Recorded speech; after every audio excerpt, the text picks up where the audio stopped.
discussion that is both relevant and timely in D.C., back home, and in our states, and also in the homes and businesses of the people who put us here in public office. We'll talk about high-speed internet and how we can assure that all Americans will have access to an increasingly important information. As you have heard, the government has estimated it will cost $350 billion to expand high-speed internet to reach all of our citizens. For us as policymakers, that raises immediate questions. Where will that money come from? What role does government play in that process, and how is the free market working today? While President Obama and the FCC and other policymakers wrestle with these questions, another issue looms large in the debate. It's called network neutrality, or net neutrality, it has become known. We have a distinguished panel to explore this issue and to help to understand whether net neutrality will help or hinder the nation's goal of expanding high-speed internet service. Our first speaker today is Robert McDowell. He was first appointed to a seat on the FCC by President George W. Bush and unanimously confirmed by the Senate in 2006. He was reappointed to the Commission on June 2, 2009 by President Barack Obama, and again unanimously confirmed by the Senate in June of this year. Prior to joining the FCC, Commissioner McDowell was the Senior Vice President for CompTel, an association represented competitive facilities-based telecommunications service providers and their supplier partners.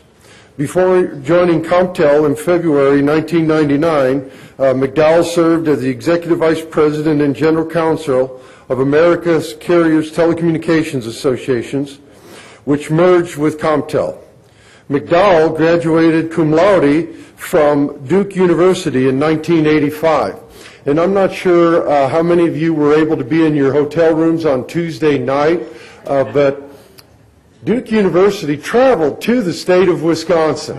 And while we are normally gracious hosts, I will let him explain what our basketball team did to their team. Sorry about that. I couldn't. After serving as a chief legislative aide to a member of the Virginia House of Delegates, which we heard ad nauseum about Virginia the other day. Is the speaker here? Anything else you want to let us know about Virginia, Mr. Speaker? Oh, yeah. And understand that Speaker Howell and McDowell have some great legislative stories that will not be talked about today. So with no further ado, Robert McDowell. Thank you.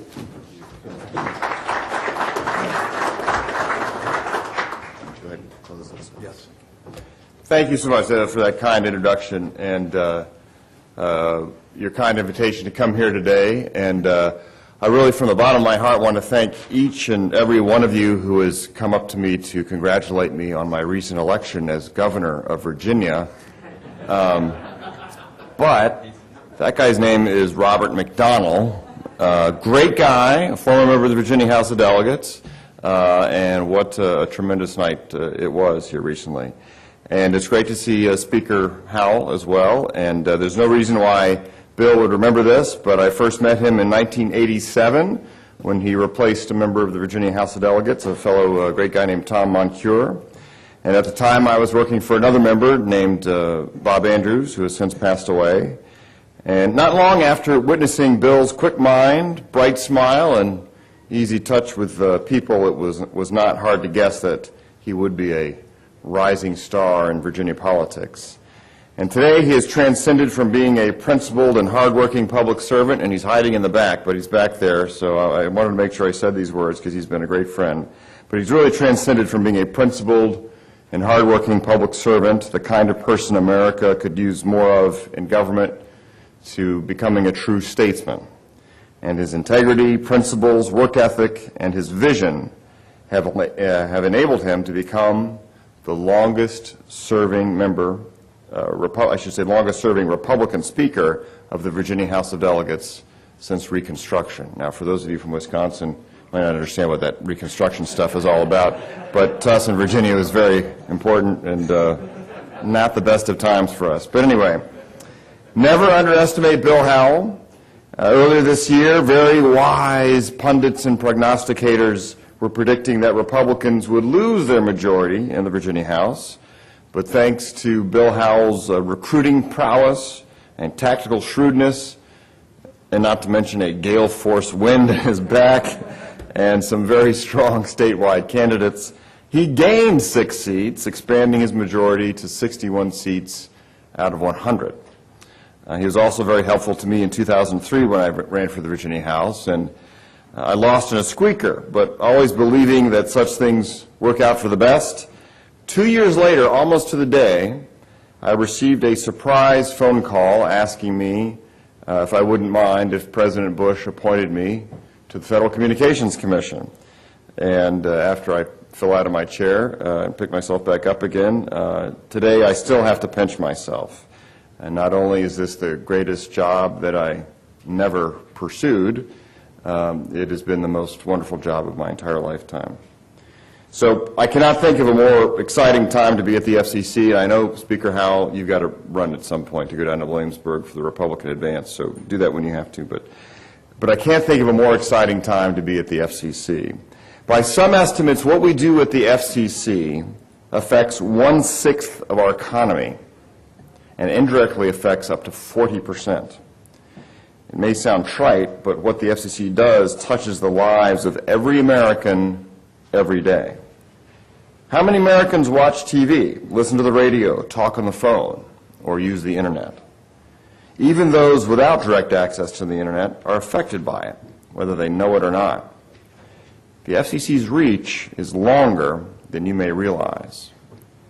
A lot is at stake, and it is important to pay attention to what the FCC does and to get involved. We want to hear what you think. Ideally, the FCC would be a place where the government would adopt policies that encourage innovation, investment, and economic growth. Although the American economy has been shrinking overall of late, our communications marketplace remains vibrant, evolving, and growing. Growth has been perhaps most striking in the proliferation of new high-speed on-ramps to the Internet, also known as broadband. This growth is partly the result of the FCC adopting policies over the past several years that get the government out of the way of the competitive marketplace. More specifically, instead of foisting old-fashioned Ma Bell-style monopoly regulation on emerging new broadband platforms and services, we correctly chose to keep broadband services largely unregulated. And what were the resulting public interest benefits of freeing these new and enlightening services from the shackles of century-old monopoly regulation? Well, let's look at some cold, hard facts. According to a recent Pew Internet and American Life Project study, in 2003, before broadband was deregulated, only about 15% of American adults had access to broadband at home. Today, a few years after the FCC sheltered broadband from burdensome regulation, a large majority of American adults, over 63%, have broadband at home. New kinds of broadband platforms are emerging as well. Wireless is the fastest growing segment of the broadband market. In 2003, the idea of wireless broadband was rarely mentioned. But by December of 2005, there were already 3.3 million wireless broadband subscribers. And as of just 3 months ago in September, ComScore, a Virginia-based company, estimates that that number had grown to 94 million wireless broadband subscribers.